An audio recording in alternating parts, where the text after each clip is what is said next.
I've been drawing my entire life. I prefer to say I'm a cartoonist. That's kind of where my heart is. I love the old 40s, like Walt Kelly, Pogo comics. There's a tendency to have nostalgia more for times that you didn't live in than the ones that you did.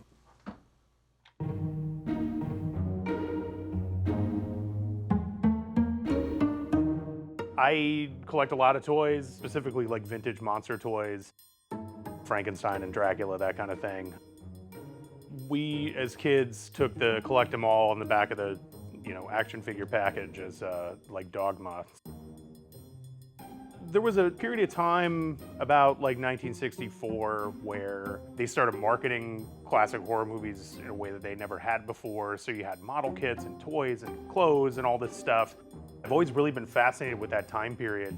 Also kind of overlapped with the peak of like Tiki culture. I designed Tiki mugs.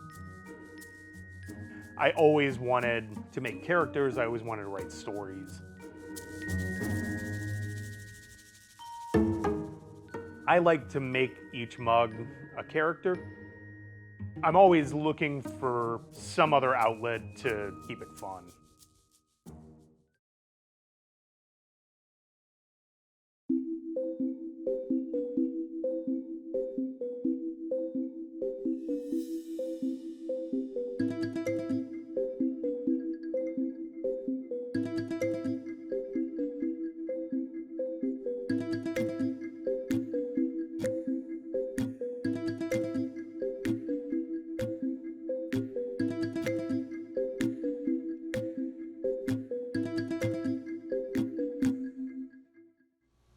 The Black Lagoon Room is the bar in our basement, is what it's named after. I was working in the music industry for years in Chicago. We moved up here 10 years ago, and I really just still kind of wanted a creative outlet. I'd done a lot of illustration and, concert posters. I did album art. I did all kinds of stuff when I was in the industry. I thought it'd be fun to start making some stuff, so we made some glasses for the home bar.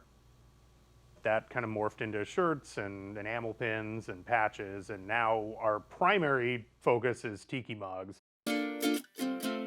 We had a moment a few years ago where we kind of decided we would like to open our own Tiki bar.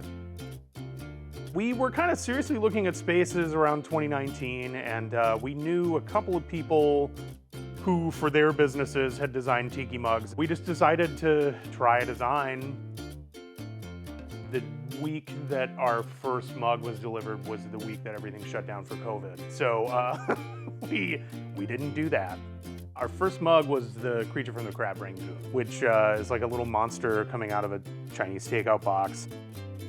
Our second was our thirsty creature, which was it's a monster hand coming out of water, holding a Tiki mug. We did another one called Trigger Tiki that was a little pumpkin pail with a Tiki face on it, and it had the text on the back. Our most recent mug, Mai Tai Till I Die, is a little tombstone. I don't like to release anything that doesn't have a fun name. There's a surprising amount of Tiki events around the country. We do Tiki Oasis in San Diego, which is the biggest Tiki event in the world. We're in Ohio for Mai Tai Mayhem. I mean, I couldn't do it without the support of people. There's people that will wait in line to get into the event to come to our table to buy one specific thing. I mean, we had a lady show up at a show in Chicago a few years ago who drove from Kansas City to Chicago just to get this one thing that we only had there. Just knowing that it resonates with people like that. I mean, I get messages all the time from people that are like, oh my God, like this is, the coolest thing and I love it, and, or half my collection is your stuff, or, that kind of thing. Is just, it's so amazing.